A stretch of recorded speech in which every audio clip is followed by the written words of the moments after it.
La chaîne 3 de la radio algérienne vous propose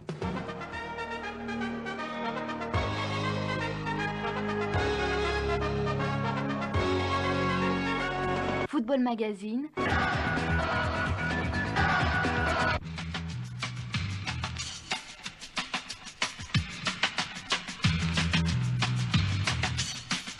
Du foot, plein les oreilles.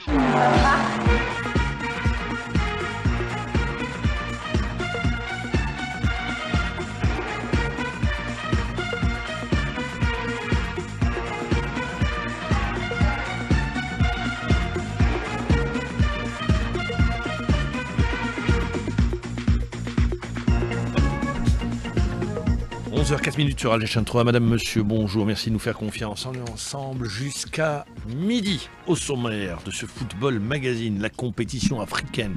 L'USMA d'Alger, déjà vainqueur de la Coupe de la CAF, se affrontera Maniama du Congo. Ça sera ce dimanche. Et puis avant, le Chebab Riadi de Belouizdad sera opposé face au Masri. Retrouvailles avec le Tunisien El Kouki, l'ancien entraîneur du Chebab Riadi de Belouizdad. Azdin Aïd Djoudi, nouvel entraîneur du Paradou Athletic Club. Azdin Aïd Djoudi arrive au Paradou dans cette dernière ligne droite. Il ne reste plus que 10 matchs pour le Paradou Athletic Club pour se sauver et pouvoir se maintenir dans ce championnat de Ligue 1. On parlera de la nouvelle la formule de compétition. Pourquoi une nouvelle formule? Qu'en pensent les entraîneurs? On retrouve Ali Hamouche sur ce dossier. Zalouki qui se relance avec l'entente de Sétif, lui qui n'avait très peu joué au Chebab Riadi de Belouizdad, eh bien retrouve du temps de jeu et reste le meilleur buteur de l'entente de Sétif. Et on terminera par Houssine Achiou, le nouvel entraîneur de Choumoua. C'est un club libyen, première expérience à l'étranger pour l'ex-international Houssine Achiou. À la réalisation, Fouad Hamadi, merci de nous accompagner jusqu'à midi. Compétition africaine, ça débute aujourd'hui pour la Champions League africaine, mais là nous n'avons aucun représentant en compétition en Champions League africaine, puisque nos clubs ont été éliminés, tant la JS Kabylie que le Mouloudia d'Alger. Ça s'est arrêté en phase de poule. En Coupe de la Confédération africaine, en revanche, 2 représentants, l'USMA et le CRB. L'USMA qui a déjà remporté ce trophée, je le rappelle, sous la houlette de Abdelhak Benchicha. Les usmistes rêvent de rééditer un tel parcours, mais ça passe déjà par ce quart de finale et ce match aller face à Maniama de la République démocratique du Congo. En d'autres termes, ramener un invaincu pour le moment, cette équipe de l'USMA d'Alger en Coupe de la CAF, eh bien, l'objectif, c'est de rester toujours invaincu avant le match retour à Alger. Sujet préparé par Rostom Yahya Sherif. Bonjour. Bonjour Mama, c'est tout l'objectif de l'USM Alger lors de ce match. Elle est avant tout d'assurer un bon résultat, de pouvoir sceller cette qualification pour la demi-finale à Alger lors du match retour prévu la semaine prochaine. Comme le souligne d'ailleurs le Sénégalais des Rouges et Noirs, Lamine Ndiaye. On les a vus quand même jouer, c'est une bonne équipe. Il va falloir qu'on soit bon. En tout cas, l'objectif sera de garder nos chances intactes, nos chances de qualification à la fin de ce match-là. Qu'on puisse jouer la qualification, en tout cas ici. Et d'ailleurs, l'équipe est arrivée ce matin à Lumumbashi. Mais au-delà de l'aspect sportif, les usmistes devront également composer avec des conditions de jeu particulières. Nous avons parlé de ce sujet-là tout au long de Ramadan. C'est jouer en plein Ramadan l'après-midi. Et justement, le coup d'envoi de la rencontre est programmé à 13h heure locale, 14h heure algérienne, soit en pleine journée et surtout en plein mois de Ramadan, un facteur qui pourrait compliquer... Vous dites, la journée, les joueurs vont jeûner, ouais. Ça c'est la première des choses. Deuxièmement, quelles vont être les conditions climatiques? Est-ce qu'on va avoir un fort taux d'humidité? C'est la deuxième aspect qui peut influer sur l'état physique des joueurs. Et troisièmement, est-ce qu'il va faire chaud ou pas? Ça également, ça peut influer sur le comportement du joueur. joueurs. Je garde dans la mémoire la déclaration des joueurs d'Arbouk qui en championnat avaient eu toutes les peines du monde à disputer une deuxième mi-temps. Et donc les U-Smith sont appelés à fournir de gros efforts physiques sous la chaleur sans possibilité de s'hydrater ni de s'alimenter durant cette rencontre. Pour l'attaquant U-Smith Riyad Benayed, jouer un match aussi important dans de telles conditions sera difficile. Le match sera difficile, surtout le fait de le jouer à 13h en plein ramadan et à jeun. Ça nous complique la mission, mais on essaiera de gérer nos efforts pendant le match. Ce qui est sûr, c'est que nous allons au Congo avec l'intention de ramener un bon résultat et pourquoi pas la victoire. On s'est bien préparé, nous avons analysé l'adversaire, on veut aborder le match retour sereinement. Et pour cela, on doit d'abord gagner en déplacement. Objectif donc, avoir un bon résultat en terre congolaise, mais la mine Ndiaye devra faire sans Abada et Azi, les deux défenseurs qui ne sont pas qualifiés pour la suite de cette compétition de la Coupe de la CAF. Très bien, donc ils ne joueront pas en Coupe de la Confédération africaine de football. On va parler de cet adversaire, Maniama, de la République démocratique du Congo. Vous allez nous faire une présentation de cette équipe. Eh bien, l'AS Maniama Union s'apprête à vivre l'un des moments les plus marquants de son histoire continentale. Pourquoi ? Eh bien, deuxième de son groupe avec 12 points derrière le Wydad, le club n'avait jamais réussi à atteindre un stade aussi avancé dans une compétition interclub de la CAF. C'est la première fois que Maniema atteint les quarts de finale. L'USM Alger les avait éliminés en 2018 dès le premier tour avec 2-2 au match aller, 1-1 au match retour. Entre donc l'ambiance attendue dans le stade de Kindu, le stade de Maniema. Il y a du monde, parce que généralement on voit les images, les stades ne sont pas pleins. Pour le stade de Maniema, si. En général, il y a du monde pour les matchs de Maniema. L'enthousiasme d'un adversaire qui vit une première historique et les contraintes liées au Ramadan. L'USMA devra faire preuve de caractère, surtout que Maniema veut réussir à atteindre au moins, créer l'exploit d'éliminer l'USM Alger qui commence à être un grand nom dans cette compétition, détenteur en 2023, demi-finaliste en 2024, quart de finale en 2025 face au CS Constantine, pour un club créé en 2005. C'est un club tout à fait récent. Très bien. Voilà donc pour, rappelez-nous, 14h ce 14 dimanche. Ça heure sera, algérienne. ça sera en direct sur les ondes d'Alger Chaîne 3, je le rappelle, ce dimanche à 14h pour l'USMA d'Alger. On va parler maintenant du Shabab Riadi de Belouizdad, le CRB qui va affronter Al-Masri d'Égypte, une équipe du CRB qui part privée de 3 titulaires. Et non des moindres, Nassima Djaoud. Bonjour. Bonjour Mamar, et la question, eh bien, pour cette fois-ci, ça sera, est-ce que ça sera la bonne pour le Shabab de Belouizdad, briser le plafond de verre pour accéder enfin à une demi-finale africaine après 3 éliminations en quart de finale en 2021, 22 et 23. C'était en Ligue des Champions, mais aujourd'hui, ça sera tout autre chose. On est dans une autre compétition, la Coupe de la CAF. Le Shabab a quitté hier Alger à destination du Caire. Al-Masri d'Égypte face au Shabab de Belouizdad, ça sera demain, samedi, à 21h en nocturne, 21h heure algérienne, 22h heure d'Égypte, avec l'avantage justement de disputer le match retour à Alger. Et pour le milieu offensif ivoirien Jean-Charles Aoua, revenir avec un résultat positif pour bien négocier le match retour. De jouer le match aller en Égypte contre le Hamassi. Pour nous, c'est déjà un bon point. L'objectif, c'est de revenir avec un résultat positif de 3 points, Inch'Allah, ce qui va permettre de mieux gérer le match retour chez nous à la maison en Algérie. C'est le rêve du CRB. Inch'Allah, ça va être la bonne cette année. Après, nous, on fera ce qu'il faut pour pouvoir atteindre l'objectif du club. Ce qui fait que c'est la bonne, c'est qu'on a un bon groupe, on a aussi un bon coach et son staff qui nous permet de bien travailler, que ce soit physiquement, moralement, ce qui nous permet d'être au top. Et retour sur le parcours des deux équipes en Coupe de la CAF, le Shabab de Belouizdad qui a terminé premier de son groupe avec 15 points, 5 victoires et une seule défaite, 11 buts inscrits et 5 encaissés. Al-Masri deuxième de son groupe avec 10 points, 3 victoires, un match nul et 2 défaites, 9 buts inscrits et 7 encaissés. L'autre Boussoir, l'avant-centre du Shabab. Le Shabab est fin prêt pour aller ramener un bon résultat d'Égypte. Et justement, l'autre Boussoir qui a beaucoup d'espoir quant au match retour. حضرنا المباريات هذه كما يلزم الحال وان شاء الله نروحوا نجيبوا نتيجه ايجابيه ان شاء الله تماك. Nous avons bien préparé ce match face à un adversaire que nous connaissons pour réaliser le meilleur résultat possible à l'extérieur. Il est vrai que leur entraîneur a déjà dirigé au CRB. Personnellement, je ne le connais pas puisque je n'avais pas rejoint encore les rangs du CRB. Mais après, je ne pense pas que ce soit un facteur déterminant. Chaque entraîneur a sa méthode de travail. En ce qui nous concerne, nous travaillons le plus sérieusement avec notre coach. D'ailleurs, nous avons visionné plusieurs matchs d'Al-Masri. Nous avons donc notre petite idée sur cette équipe. Il est vrai aussi qu'il y a 2 joueurs algériens dans l'effectif d'Al-Masri, Darmoum et Tamin. Je les connais très bien. Que le meilleur de nous l'emporte. Nous comptons sur le soutien de nos supporters. On fera tout pour ne pas les décevoir. صرتوا معروفين في الساحه الكرويه وان شاء الله يساندونا حتى لاخر دقيقه وان شاء الله ما نخيبوهمش ان شاء الله. L'autre Ivosois qui vient d'évoquer justement Nabil El Kouki, l'entraîneur d'El Masri, que le Shabab de Belouizdad va retrouver son ancien entraîneur. Avec El Kouki, je rappelle que le Shabab avait atteint les quarts de finale de la Ligue des Champions en 2023, éliminé par Mamelodi Sundowns.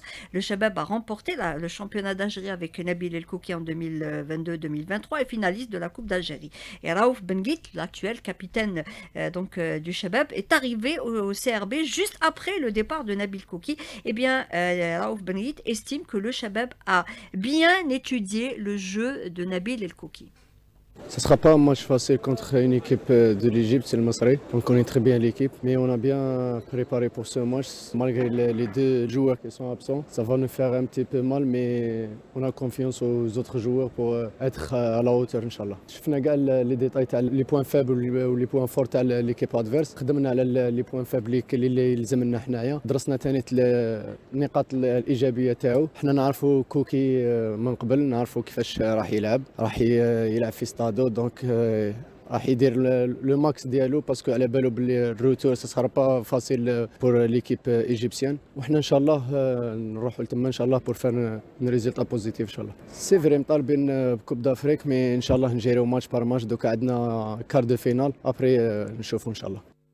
Et du côté du Shabab de Belouizdad, malheureusement, des absents, et quels absents pour blessure, le défenseur central Chouaib Kedded, il y a également Noufel Khassef, mais Farid Mellel également n'ont pas fait le déplacement. C'est un coup dur justement pour le Shabab de Belouizdad et pour Raouf Benguit, le capitaine. Le match, malgré les absents, sera certes difficile, mais les joueurs gardent en tête cet objectif qui est d'aller chercher le titre africain. On écoute Raouf Benguit. Ce ne sera pas un match facile contre une équipe de l'Égypte, c'est le Masri. On connaît très bien l'équipe, mais on a bien préparé pour ce match. Malgré les 2 joueurs qui sont absents, ça va nous faire un petit peu mal, mais on a confiance aux autres joueurs pour être à la hauteur, Inch'Allah. C'est vrai, مطالبين بكوب d'Afrique, mais Inch'Allah نجيريو match par match. Donc عندنا quart de finale, après نشوفوا Inch'Allah. Alors on va parler maintenant, ça c'est les absents. Kedded, El Melali et également Khassef. Khassef, ça pourrait être plus court que prévu, il pourrait être peut-être présent sur le match retour. Pour Kedded, en revanche, ça risque de prendre un peu plus de temps. Et El Melali pourra être également présent, je pense, pour si le Serbie se qualifie pour le prochain tour. Alors on va parler d'Al Masri d'El Kouki. Alors, le Masri Del Kouki compte 2 joueurs algériens dans ses rangs, 2 anciens joueurs de l'entente de Sétif, également internationaux U20 et 21 et U23. L'avant-centre Mounder Tamin et Abdelrahim Darmoum, donc le milieu offensif. L'équipe d'El Masri était demi-finaliste en Coupe de la CAF entre la saison 2017-2018, mais depuis, El Masri n'est pas réussi à accéder, dépasser plutôt la phase des groupes. En championnat, El Masri est en 5e position, reste sur une défaite lors de la mise à jour de la 15e journée mardi dernier, battue par la formation d'El Djouna, 1-0. Et donc c'est une équipe qui n'a pas l'envergure des Zamalek ni Zamalek, ni Pyramide, ni Ahli. Alors le Shabab, lui, qui est 7e avec 4 matchs en retard, depuis la phase des groupes, le Shabab est monté en puissance. Les Belouizdadis sont qualifiés pour les demi-finales de la Coupe d'Algérie en éliminant le leader du championnat, le Mouloudia d'Alger, en enchaînant avec de bons résultats, un nul ramené de Constantine, mais aussi une victoire à Louis XVI. Cependant, contre Louis VII, pas à Louis VII, c'était à Alger. C'était à Alger. Et il y a eu ce semi-échec, on peut le dire, face à la Lanterne Rouge, un match nul à domicile. Donc ça, c'est pour le parcours du Shabab de Belouizdad de tout récent. Et puis, ne pas oublier que la CAF a désigné l'arbitre congolais Jean-Jacques Ndala pour diriger la rencontre El Masri. Shabab de Belouizdad, l'arbitre congolais qui a suscité beaucoup de vives critiques après avoir dirigé la finale de la Coupe d'Afrique des Nations, qui a vu le Sénégal remporter la CAN 2026. C'est donc un arbitre qui a fait couler beaucoup d'encre. Très controversé. Merci Nessim Adjaoud. Je rappelle le match en direct sur les ondes d'Alger Chaîne 3. Ça sera demain à 21h. Al-Masri, Shabab, Riyadi de Belouizdad. Le CRB qui, rappelons-le, la compétition n'existe plus, mais qui avait atteint une demi-finale de la Coupe d'Afrique des vainqueurs de coupe. C'était en 1996. Voilà, juste pour la précision. 11h18, il arrive au Paradou Athletic Club pour tenter de sauver le club et de le maintenir en Ligue 1. C'est Azdine Aïdjoudi. Azdine Aïdjoudi, bonjour. Bonjour Mohamed, bonjour amis auditeurs. Salam alaikum, salam alaikum. Merci Azdine d'être avec nous. Vous avez un match aujourd'hui. Et quel match face au leader, le Mouloudia d'Alger. Objectif, le maintien. Azdine, vous avez décidé d'accepter cette mission. Qu'est-ce qui a pesé dans la balance pour que Azdine dise « Oui, ok, j'y vais ». Beaucoup de respect pour ce club, pour ces jeunes-là qui ont de la qualité, j'ai vu qu'ils ont besoin de ma modeste expérience, de leur apporter une certaine aide afin de s'en sortir. C'est vrai, en voyant le classement, en voyant les matchs restants, on dirait c'est difficile. Mais en football, on sait bien que il y a beaucoup de paramètres qu'on peut exploiter et rendre les choses positivement. Azdine Aïdjoudi, vous arrivez à la première séance d'entraînement au Paradou Athletic Club. Les joueurs sont dans quel état sur un plan mental? Comment vous les sentez? C'est vrai, il y a, disons, un climat au début de manque de confiance, quelque part de désespoir. C'est la plupart, c'est des jeunes entre 18 et 20 ans.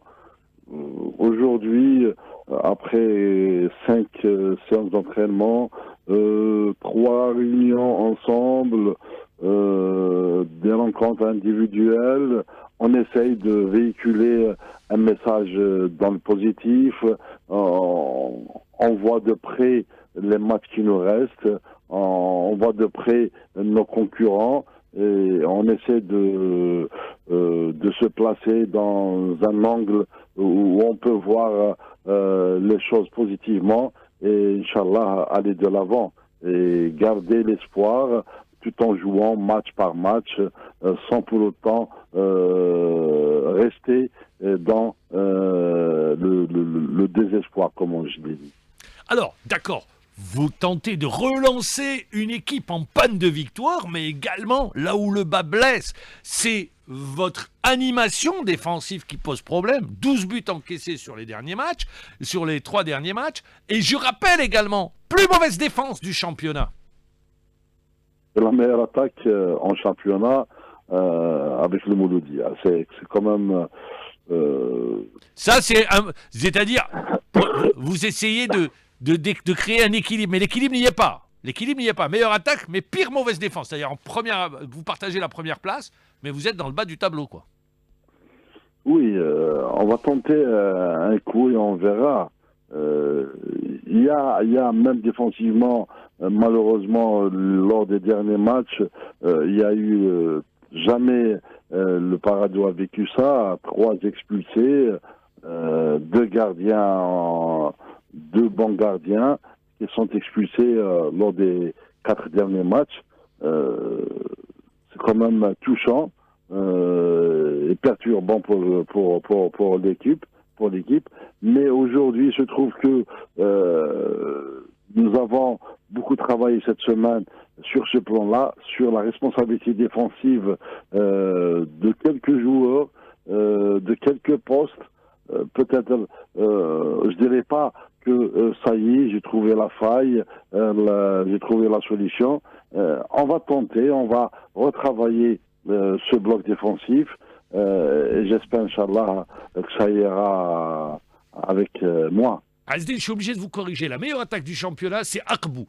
26 buts. Après, vous avez la Saoura. 24 buts. Parmi les meilleurs. Parmi les meilleurs. Voilà, disons, parmi les meilleurs. Parce que, mais par contre, à la défense, 33 buts. 33 buts encaissés depuis l'entame de la saison. L'absence de votre centrale, de votre axial, Salem également, elle pèse. Oui, Salem et Moussaoui. Aujourd'hui, j'ai récupéré Salem. J'espère qu'on va équilibrer un peu défensivement l'équipe et Inch'Allah, ça ira pour nous. Quand je regarde les stats à domicile, vous avez joué 10 matchs à domicile, vous en avez gagné 4. Vous avez fait un match nul et 5 défaites. 12 buts marqués pour 12 buts encaissés. Ça reste faible à domicile également. Oui, malheureusement, on sait bien que le Paradou, il n'y a pas de public, il n'y a pas ce paramètre de motivation. Mais il y a des erreurs qui ont été faites dès le départ. On essaiera... de toutes les manières, vous faites avec ce que vous avez. Vous ne pouvez pas changer l'équipe. Oui, il n'y a pas d'autre choix. Essaiera, du coup, j'essaie d'apporter... Alors justement, que va apporter? Vous dites l'expérience. Moi, j'aime bien l'expérience. On peut tout mettre dans l'expérience. Mais sur le plan du jeu, quelle est la première chose sur laquelle, le premier atelier sur lequel, ou tactiquement, sur quoi vous avez insisté?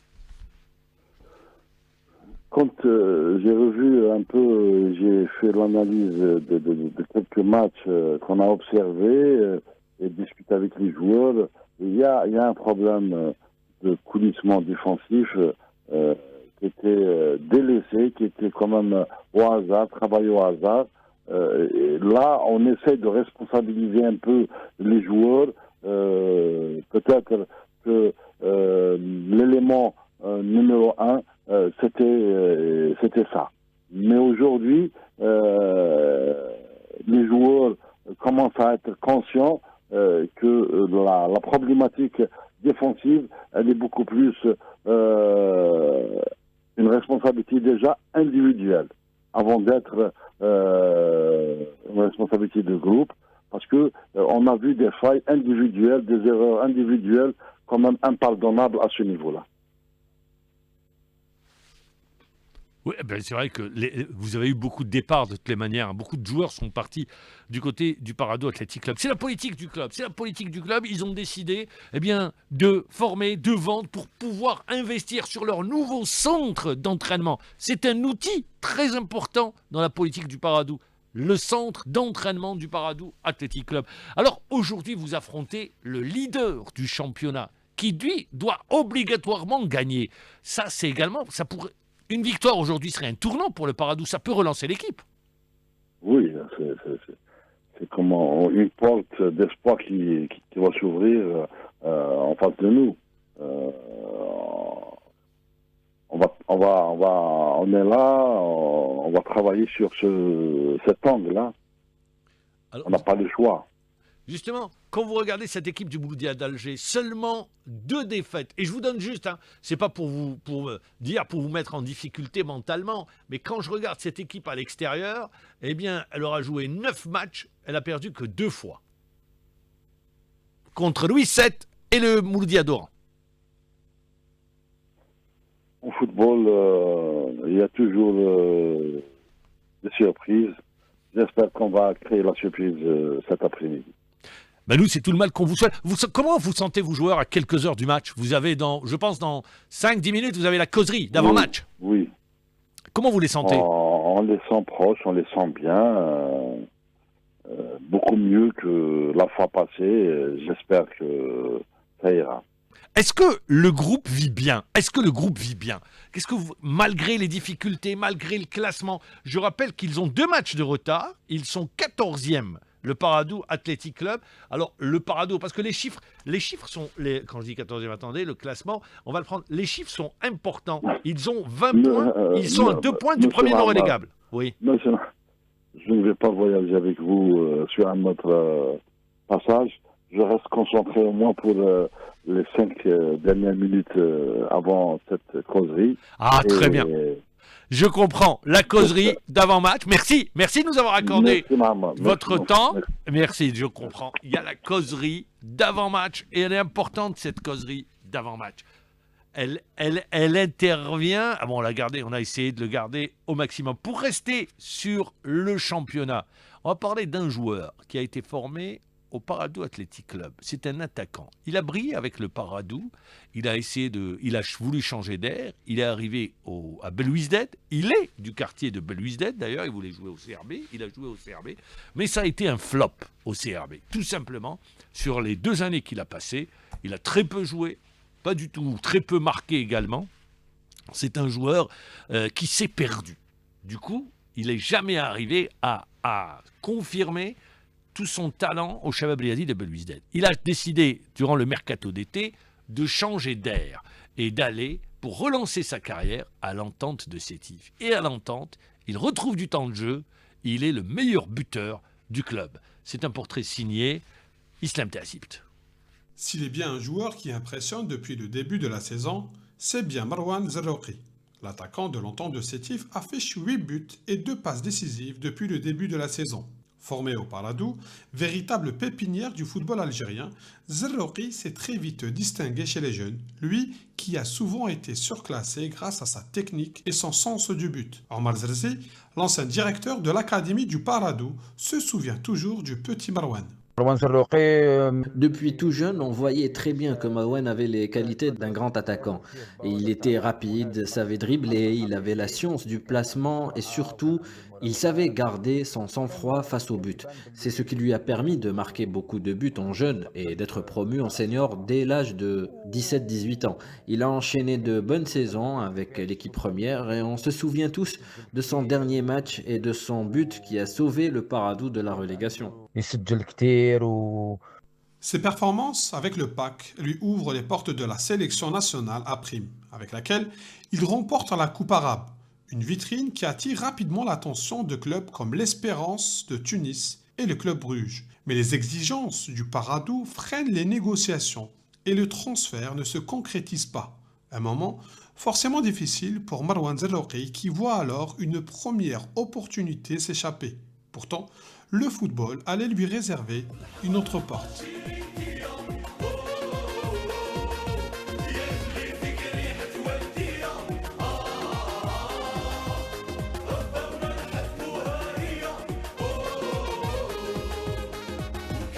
La suite s'écrit au CR Belouizdad, où Zarroqi réalise un rêve d'enfant, celui de porter le maillot rouge et blanc. Le talent est là, mais la concurrence de Mahious et Slimani limite son temps de jeu. Pour Omar Zerzi, un autre facteur a pesé sur le joueur durant son passage à Belouizdad. Sa relation avec le CRB a toujours été particulière. C'est un enfant de Belouizdad. Toute sa famille est fan du Shabab. Même quand il était jeune, il avait des difficultés à gérer les matchs contre le CRB. Ça lui arrivait même de se faire expulser. C'est peut-être cette pression qu'il avait du mal à gérer en étant jeune qui a aussi pesé sur lui quand il a signé au CRB.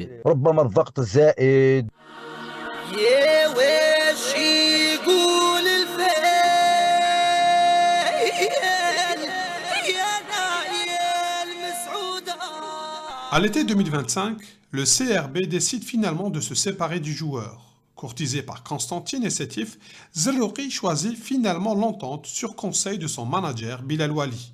Un choix qui semble payant. À Sétif, l'attaquant est en train de renaître. En tout cas, Lotfi Amrouche, son nouvel entraîneur à Sétif, est déjà sous son charme. Zarouki est de la trempe des grands attaquants. Il a un bel avenir, même si je n'ai que 2 semaines de travail avec lui, mais je le connais bien avant. Depuis que je suis à Sétif, je le vois travailler dur avec beaucoup d'envie et de détermination. Il a beaucoup de qualités et il peut jouer aussi bien comme attaquant d'appui que dans d'autres registres.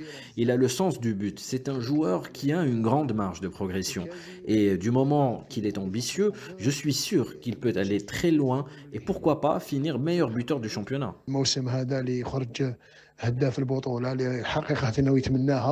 Reste désormais une question. Quelle sera la prochaine étape pour Marwan Zarouki? Un retour en sélection ou un départ vers l'Europe? Réponse du joueur. بون لي زوبجيكتيف تاعي ان شاء الله ربي يقدرنا ان شاء الله ويوفقنا ونكملوا نخدموا باش نتحصلوا على هداف البطولة يعني ان شاء الله نكمل كيما راني في هذا المستوى وان شاء الله والقادم افضل باذن الله وبوركوا با نلحقوا ان شاء الله ليكيب ناسيونال في Aujourd'hui, sous les couleurs de Sétif, Marwan Zarouki semble avoir retrouvé l'élan de ses premières promesses. Et peut-être, au détour d'une saison aboutie, la trajectoire que son talent lui destinait. Voilà, mais on souhaite bon vent à Zarouki avec son nouveau club, l'Entente de Sétif. Je rappelle qu'il est à 7 buts depuis l'entame de la saison. Bien que le nombre, aujourd'hui, les buteurs ne dépassent pas 10 buts sur cette deuxième partie de saison. Première et deuxième partie de saison. On va passer maintenant à un sujet dont on ne parle pas beaucoup.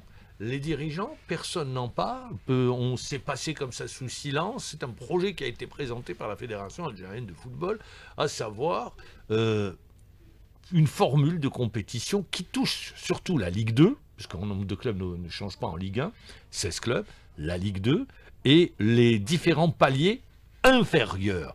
Alors, pourquoi ce changement de formule de compétition? À quoi ça répond? Également, à quoi répond ce changement de formule de compétition? Pour tenter de comprendre justement, eh bien c'est avec vous, Ali Hamouche. Bonjour. Bonjour Mohamed. Le 11 avril prochain, la Fédération algérienne de football tiendra son assemblée générale ordinaire. L'un des points qui sera à l'ordre du jour, c'est le projet du système de compétition qui sera bien évidemment soumis à approbation ou non des membres de l'Assemblée générale.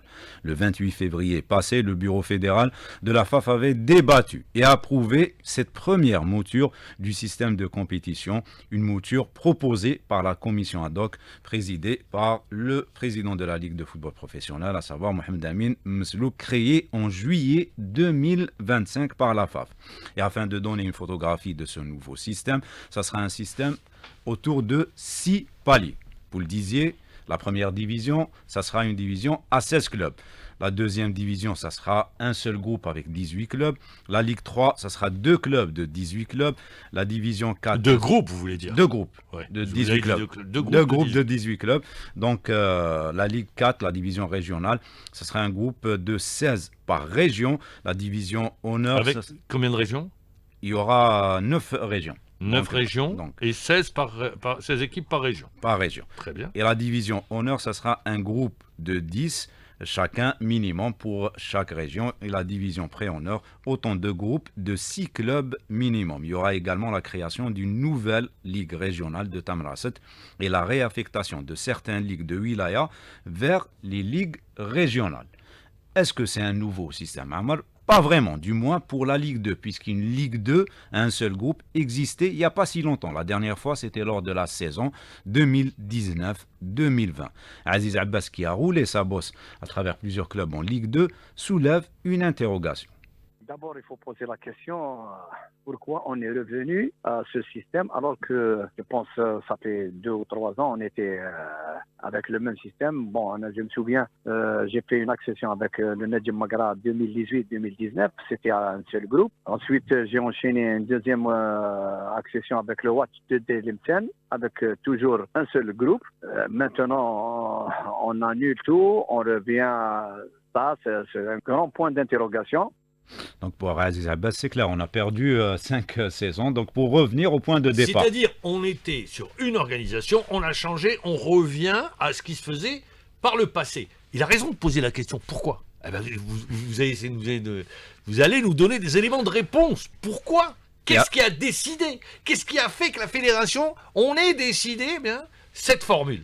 Et avant même avant de répondre à cette question, donc on a pris également attache avec Ali Malek qui a occupé plusieurs postes de responsabilité donc dans les instances des footballistiques algériennes.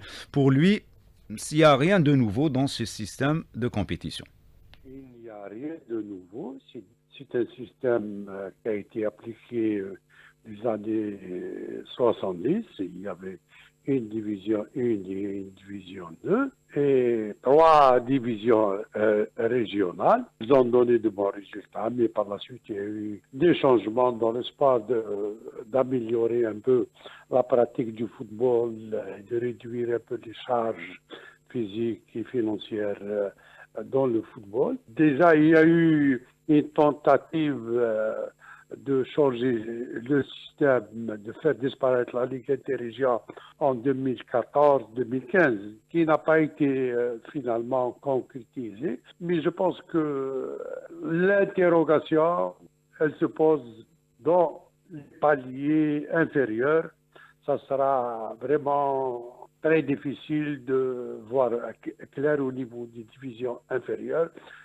Ça risque de revoir un peu les structures existantes actuellement qui gèrent le football. Ça va chambouler un peu l'ensemble de la hiérarchie du football algérien.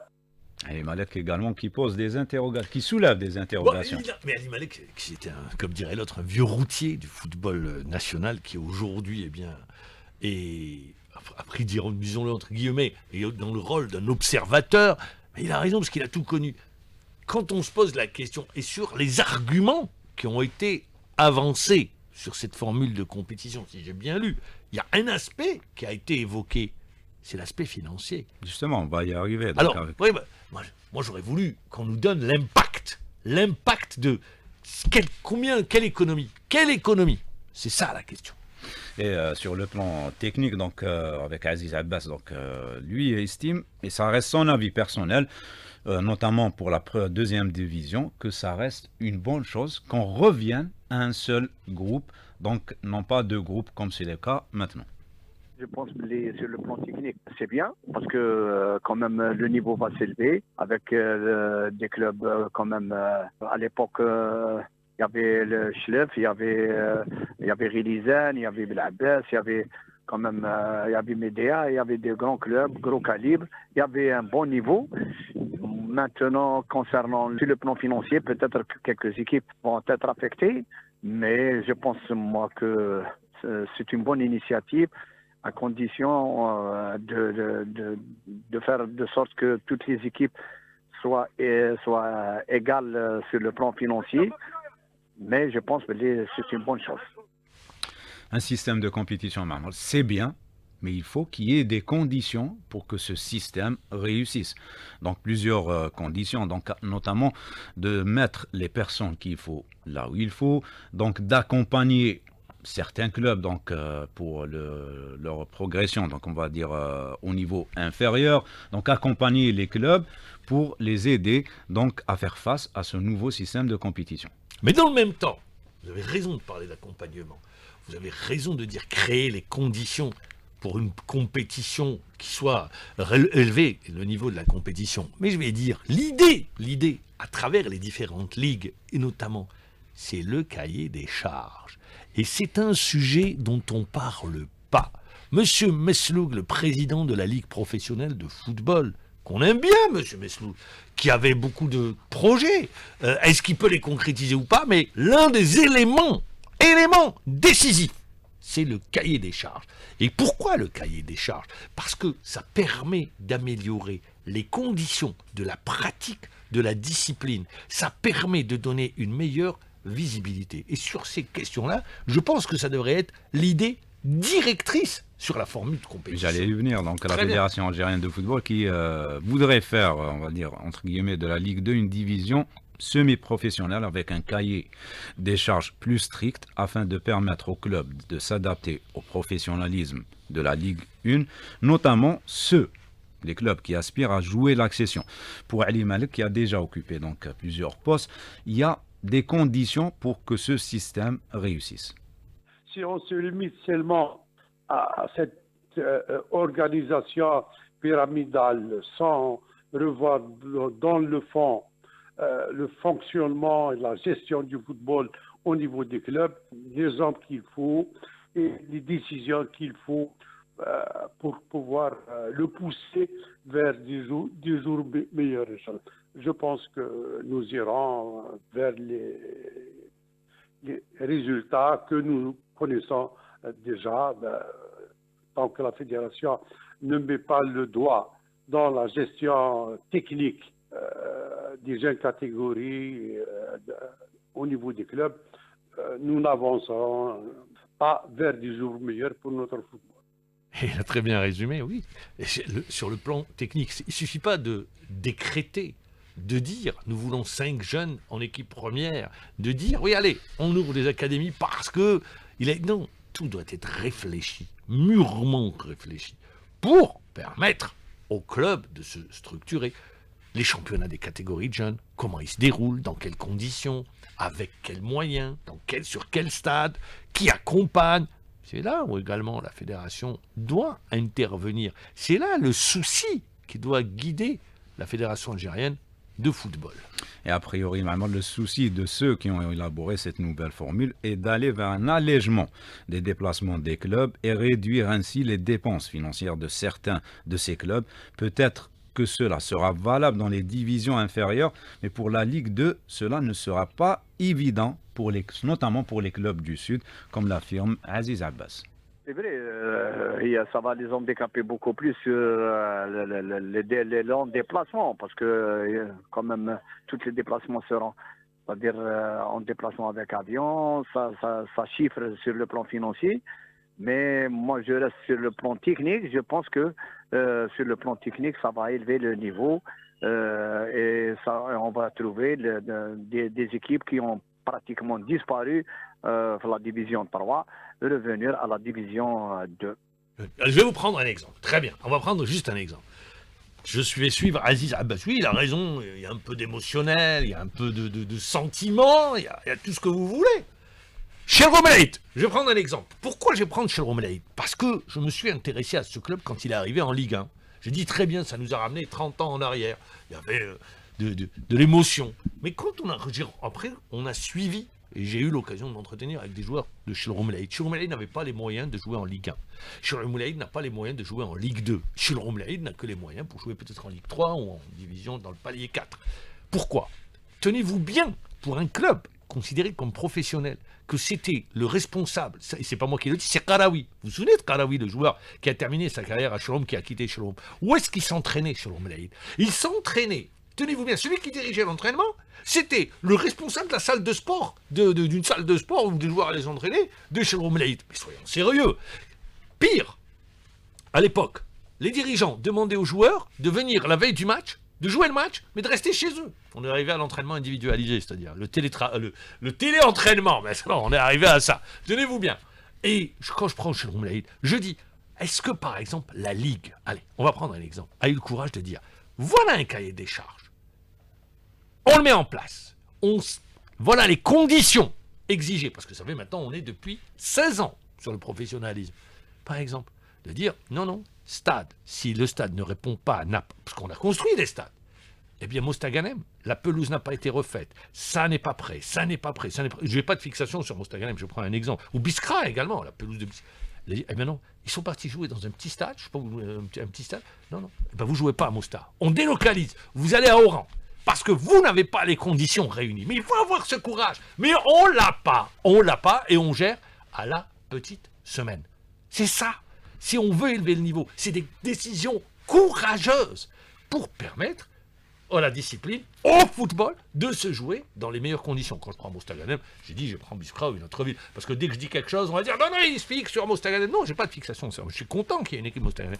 Mais les conditions comment évolue ou comment joue le club, dans quelles conditions joue le club, c'est regrettable. Et là, qu'est-ce que vous impliquez?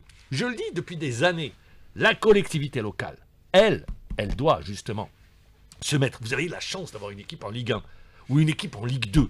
La collectivité locale doit se mettre au diapason pour permettre au club, c'est la vitrine de la wilaya, c'est la vitrine de la ville. eh bien, ça crée des emplois, ça crée de la richesse, ça crée... Vous avez toute une activité économique autour du club. Et c'est ça la réflexion, elle doit être amenée sur ce terrain-là. Et non à gérer. Certains clubs ont payé cher le fait qu'ils ne soient pas soutenus par les collectivités mais locales. très bien. Je prends l'exemple du NC Magra, Oui. qui est resté plusieurs années, donc saison Ligue 1, mais Grâce à un homme, la volonté de son président. Mais faute de soutien des collectivités locales, donc le club a été rétrogradé. Mais bien sûr. Mais sinon, si vous ne faites pas tout cela, c'est quoi la Ligue? La Ligue doit emmener les clubs à les faire progresser.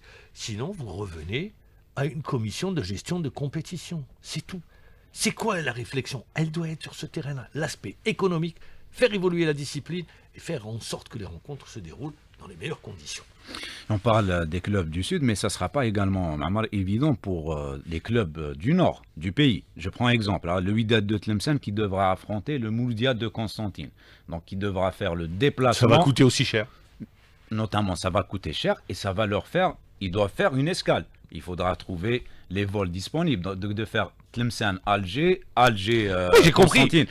Le souci, comme vous l'avez dit, le souci c'est le HTR, le transport, l'hôtellerie et la restauration, comme on le dit. C'est pas ça le souci premier qui doit. Il y aura des clubs qui feront le trajet par route, de l'ouest vers l'est ou de l'est vers l'ouest. Tout ce que cela implique.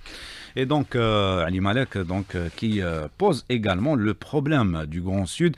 Pour lui, ce nouveau système de compétition, ça sera un handicap pour les clubs du Sud. Ça va, on va dire, empêcher certains clubs de briller dans un palier supérieur. La réduction des déplacements, par voie de conséquence des dépenses financières, elle est déjà provoquée par les découpages administratifs de l'Algérie. Les wilayas sont devenues plus petites, bien sûr.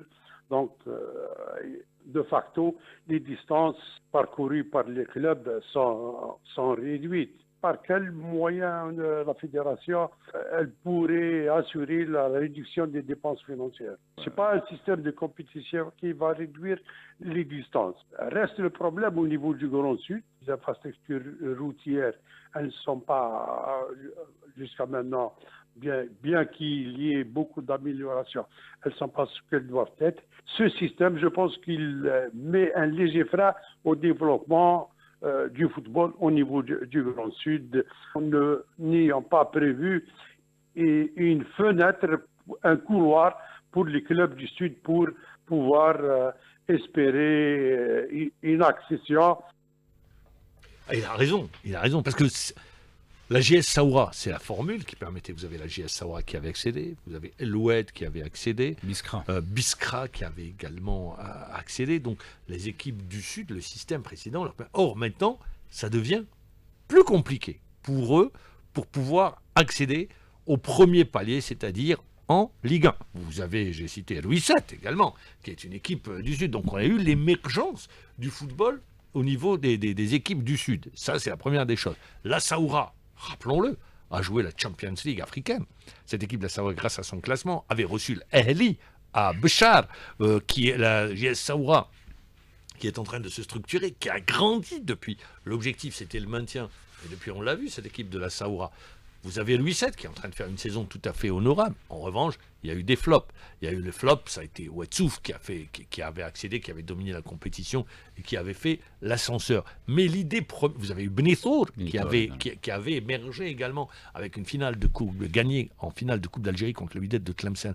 Donc, on a compliqué les choses pour les équipes du Sud, pour l'émergence des équipes du Sud. Et quand on sait que c'est un pôle qui est pourvoyeur de talent. Le meilleur exemple, on peut citer les Djalit, on peut citer Boudaoui, on peut citer les Roula, on peut citer Zarabi, on peut citer des jeunes qui arrivent, et les clubs justement, parce que vous leur permettez de rester au milieu de leur environnement, c'est-à-dire pour pouvoir grandir, pour ne pas se déplacer, et rester au niveau de leur club, grandir, après changer, connaître une autre carrière. Voilà, c'est là où le point faible de cette formule de compétition qui touche les paliers inférieurs à partir de la Ligue 2 et des paliers beaucoup plus bas, donc comme vous l'avez expliqué, le palier 3, le palier 4 et jusqu'à la division d'honneur.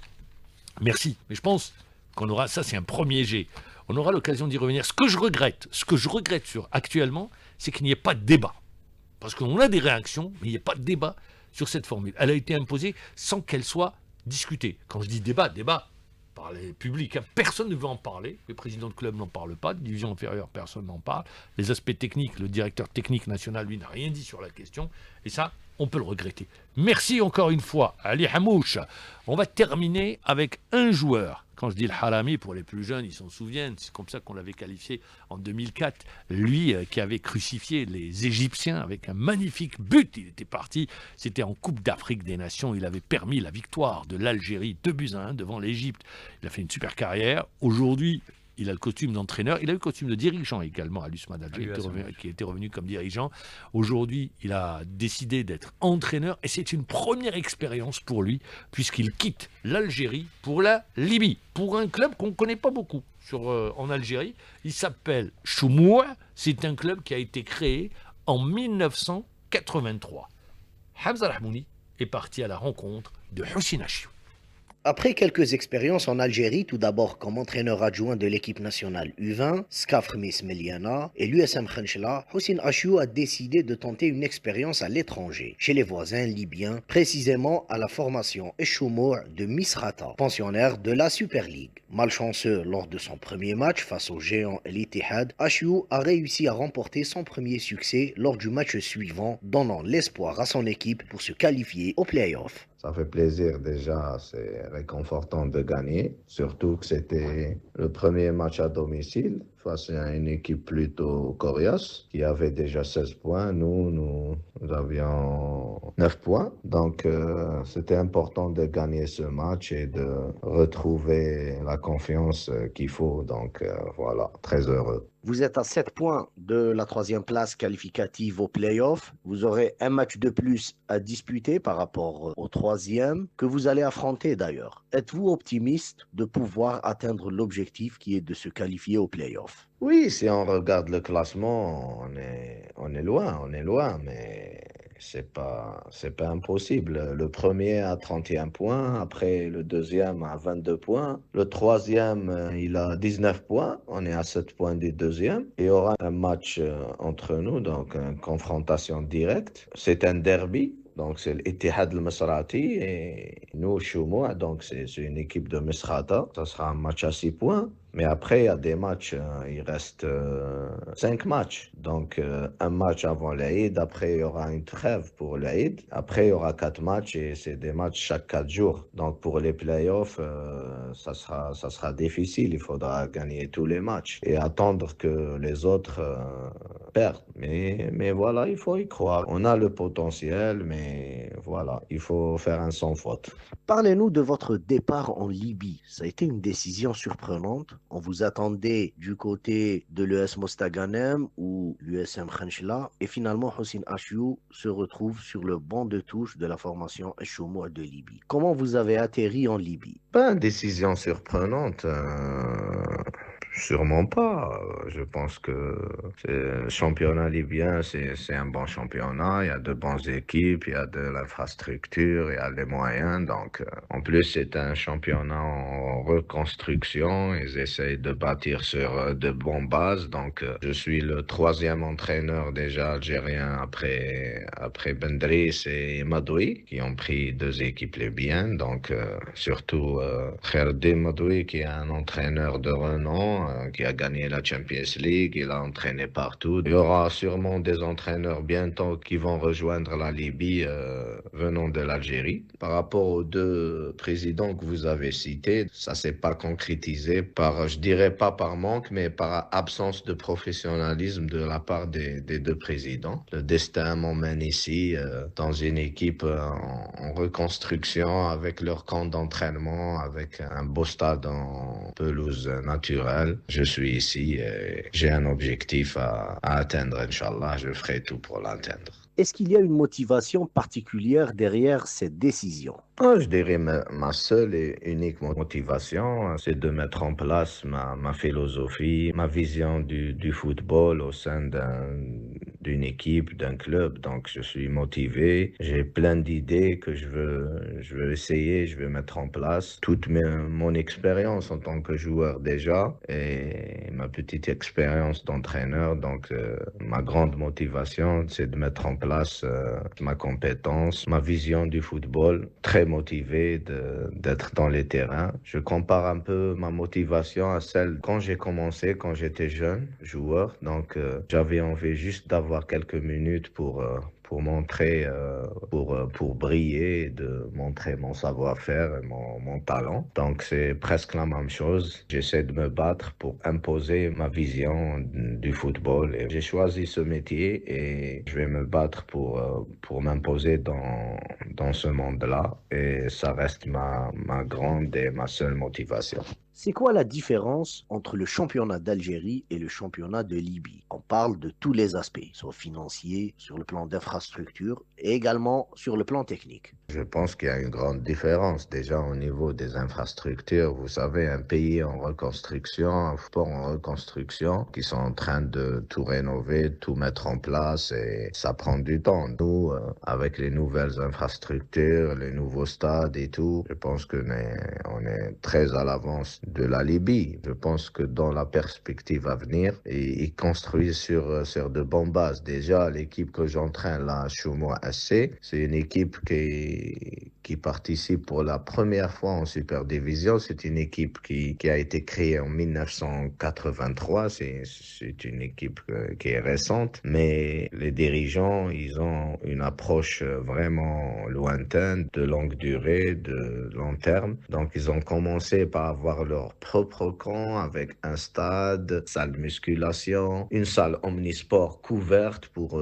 football et pour omnisport, d'autres sports, handball et tout, avec tout ce qui va avec. Un autre terrain de gazon qui est en construction. Donc le club Nadi, comme on dit ici, tout est prévu pour avoir un camp d'entraînement digne de ce nom. Déjà, financièrement, c'est pas comme l'Algérie. Je pense maintenant que nos clubs, ils sont financés en majorité par des sociétés, surtout les clubs de Super Division. Donc, ils n'ont pas de problème financier. Mais ici, il y a des clubs qui ont un bon financement, les autres moyennement. Quand notre club, je dirais que c'est moyen par rapport à l'Ahli, Ittihad, Nasr. Je pense que c'est de grandes équipes qui ont beaucoup de moyens, donc ils peuvent se permettre tout avec de grands stades et tout. À l'image de maintenant la JSK, l'USMA, le Mouloudia, c'est pareil. Mais voilà, je pense que chez nous, c'est mieux les derniers temps. Sur le plan technique, par rapport à nous, ils ont beaucoup de joueurs étrangers, donc ils en ont 7, ce qui fait que ça donne un peu de qualité dans les clubs professionnels. Sinon, le joueur libyen reste un joueur très talentueux, avec une bonne base sur le plan tactique, ils sont vraiment rigoureux. Et après, au niveau du public et tout, c'est comme le public algérien, c'est un public très chauvin. Malheureusement, on n'aura pas le plaisir de l'avoir dans nos tribunes parce que en ce moment, il n'y a pas de supporters. Ça se joue à huis clos pour des raisons de sécurité. Peut-on voir un jour Houssine Achiou sur le banc de touche du club du cœur, l'USM Alger?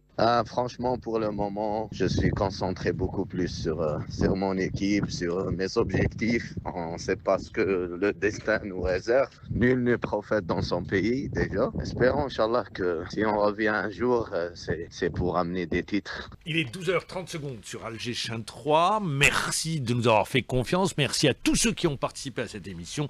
C'est l'heure de céder la place à Linda Hamed pour le 12-13.